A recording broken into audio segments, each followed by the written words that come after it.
आज पुण्याची काही आमची ठराविक मंडळी होती, त्याच्यात मी, सचिन भाऊ, नंतर सारंगजी होते, तिकडचे ते स्थानिक काही रहिवासी होते. महत्त्वाची गोष्ट हीच आहे, पुण्यात 3 प्रकल्प साधारण त्या पट्ट्यात चालू आहेत. एक म्हणजे रिव्हरफ्रंट डेव्हलपमेंट, ज्याला मी रिव्हरफ्रंट डिस्ट्रक्शन बोलतो. जगात कुठचीही नदीवर काम करत असताना नदीचं रुंदीकरण केलं जातं आणि खोलीकरण केलं जातं. कदाचित एकमेव उदाहरण असं असेल जे पुणे महानगरपालिका असेल, राज्य सरकार असेल, ते करतंय जगात, की मुळामुठा ही अरुंद करतात. राडारोडा टाकून म्हणजे डेब्री टाकून नदीचं पात्र छोटं करतात, कमी करतात. आणि मग हे झाल्यानंतर आपण पाहतोय मागच्या वर्षी असेल किंवा मागच्या वर्षी असेल, पुण्यात पूर येऊन गेला. तसंच ह्या वर्षी पण येणार आहे. आता हे सगळं काम पूर्ण झाल्यानंतर प्रत्येक वर्षी पूर येईल.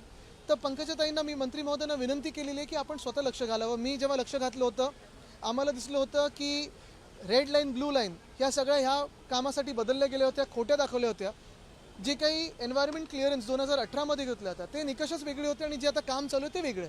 तर त्याला आपण स्वतः बैठक घ्यावी, याच्यावर सगळ्या खात्यांना बोलवून आणि रहिवाशांना बोलवून जे काय आहे ते खरी परिस्थिती जाणून घ्यावी.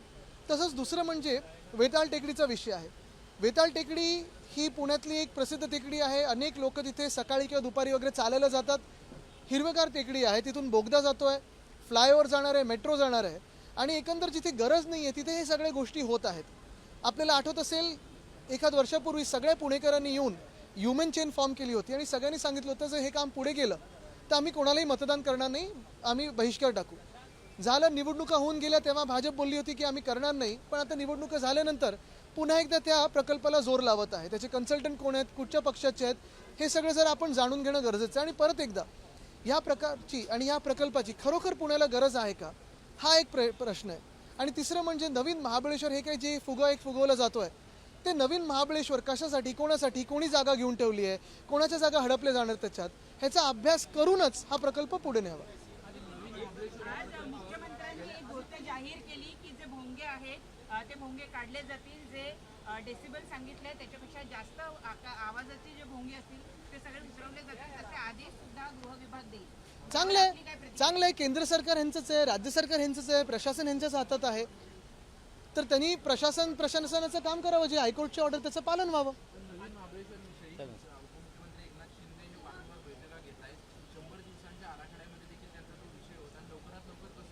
हो, बघा, मी त्यांचं जे एकदम लगेच आता गेल्या 5-6 वर्षात सापडलेलं गाव आहे त्याच्यात जाणार नाही. ते गाव जे वाढतंय त्याच्यात जाणार नाही. घराचं ते क्षेत्र आहे त्याच्यात जाणार नाही. गावाकडे रस्ते नाहीत पण 2 हेलिपॅड आहेत त्याच्यात जाणार नाही. त्यांचे काही त्याच्यात हेतू आहेत का मला माहीत नाही. माझी इच्छा आहे की चांगलं हिल स्टेशन व्हावं, पण लगेच नवीन महाबळेश्वर, नवीन हे ते करण्याच्या ऐवजी तिथे काय, तिकडे स्थानिक जे आमचे आदिवासी बांधव आहेत त्यांचं काही कोणी ऐकलंय का? सगळा जो DP होता किंवा सजेशन ऑब्जेक्शन होते ते तर इंग्लिशमध्ये छापले होते. कोणी त्यांना जाऊन लोकली विचारलंय का? जे DP छापले होते त्याच्यात जी खरी परिस्थिती आहे ते दाखवलंय का? ते काही न दाखवता कोणीतरी जागा घेतल्यात, त्याच्यावर तर शासनाने ते जागा घ्यावा पुढे पैसे देऊन. हाच प्रस्ताव असेल तर आम्ही विरोध करू. बघा, पर्यावरण प्रेमी असतील, काही नागरीकरण प्रेमी असतील, मी महाराष्ट्र प्रेमी आणि महाराष्ट्राच्या हिताचं ते बोलेन. महाराष्ट्रावरती कर्जाचा बोजा जो आहे तो वाढत चालला. 9,32,000 कोटींवरती हा पूर्ण कर्ज. बोजा म्हणजे ह्यांनी जो आता स्वतःचा बोजा ह्याच्यावर ठेवलेला आहे, पूर्ण जे काही वजन ठेवलेलं आहे, आपण पाहताय की कर्जाचा बोजा आहेच. पण महत्त्वाची गोष्ट म्हणजे हे कोणी केलं? खोटी आश्वासनं कोणी दाखवली? आणि आम्ही जर सरकारमध्ये असतो तर आम्ही लाडके बहिणीला 3,000 रुपये करून दाखवले असते.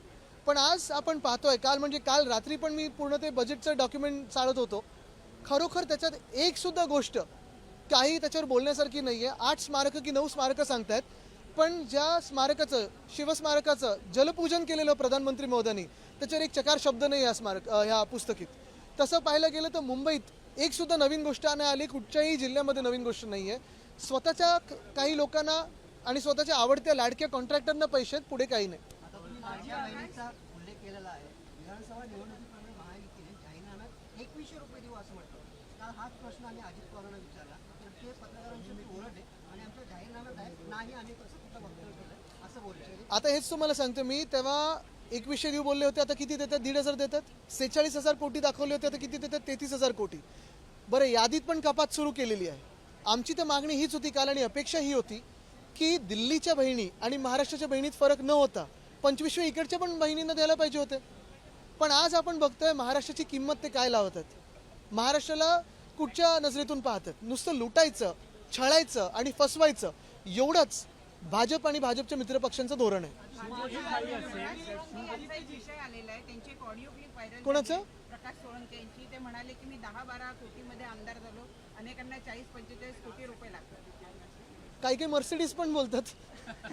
बघा, मी आता ही ऑडिओ क्लिप ऐकली नाहीये, पण काय आहे की वातावरण एवढं गढूळ झालं महाराष्ट्रातल्या राजकारणाचं. आणि काल पण मी कुठेतरी एकदा बोलताना हेच बोललो की आम्ही सगळे आमदार म्हणून निवडणूक प्रक्रिया निवडणूक आयोगाकडून खर्च होतो, आपण सगळे आपल्या चॅनल्समधून देखील फिरत असता, सगळी प्रक्रिया पूर्ण झाल्यानंतर ज्याच्यावर चर्चा चालली आहे हाऊसमध्ये, आमचा प्रयत्न हाच असतो की एक सकारात्मक चर्चा व्हावी. हे विधिमंडळ आहे, कायदे मंडळ आहे, ते कायद्यांवर चर्चा व्हावी.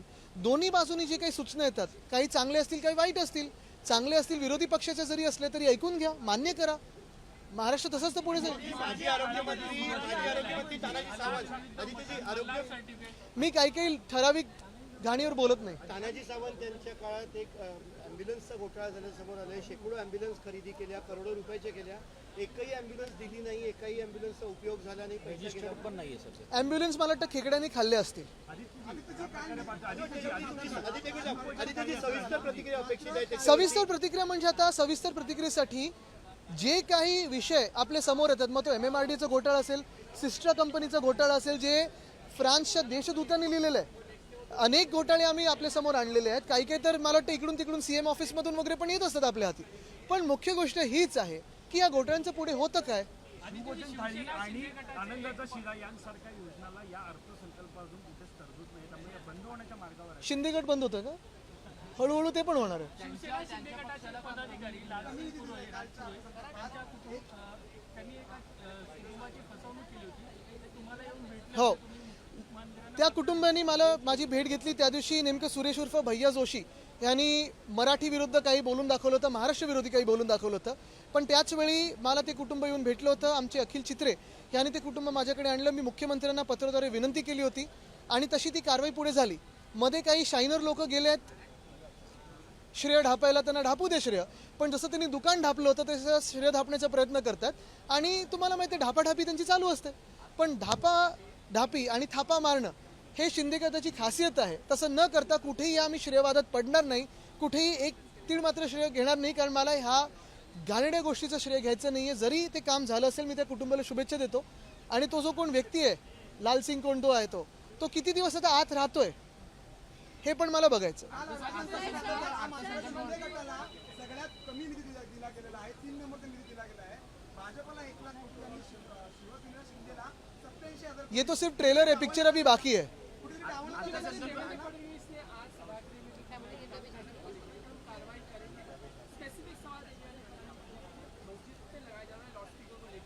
देखिए, मैं यही कहना चाहता हूं, पिछले 10 साल से 11 साल से केंद्र में सरकार भाजपा की है, यहाँ भी सरकार भाजपा की है. सवाल भाजपा के ही लोग उठाते हैं, जवाब भाजपा के ही नेता देते हैं. तो ये क्या सेटिंग में चल रहा है? बांग्लादेशों पे सवाल कौन उठाता है? भाजपा के ही लोग उठाते हैं, लेकिन उसी बांग्लादेश की टीम को यहाँ बुला के खेलते हैं. पाकिस्तान का केक कौन खाने जाता है? नवाज शरीफ का केक कौन खाने जाता है? भाजपा के ही नेता जाते हैं, फिर भी उन्हें पे वो बोलते हैं. आप ही का प्रशासन है, आप ही का शासन है, आप ही की सरकार है, कार्रवाई करके दिखाइए. और जो भी कानून से कार्रवाई करनी जरूरी है कीजिए ना. कौन किसने रोका है 11 साल में? लेकिन आपको सिर्फ दंगे निर्माण करने, मेरे तो यही कहना है कि अभी तक अगर आपने कार्रवाई न की हो और आप ही के अगर कार्यकर्ता बोल रहे हो कि आपने किया नहीं है, तो ये किसी और का नहीं, भाजपा के नेताओं का फेलियर है.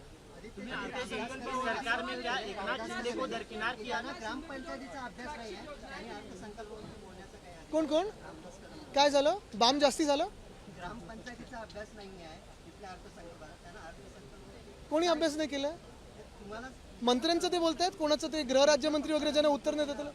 बघा, काय कधी कधी बाम जास्ती झाल्यानंतर अशी उत्तर येतात त्यांच्याकडून, आम्ही त्यांना उत्तर देत नाही. काय त्यांचं सगळ्याचा वयाचा सन्मान असतो आणि जे बाम लावतात त्यांना.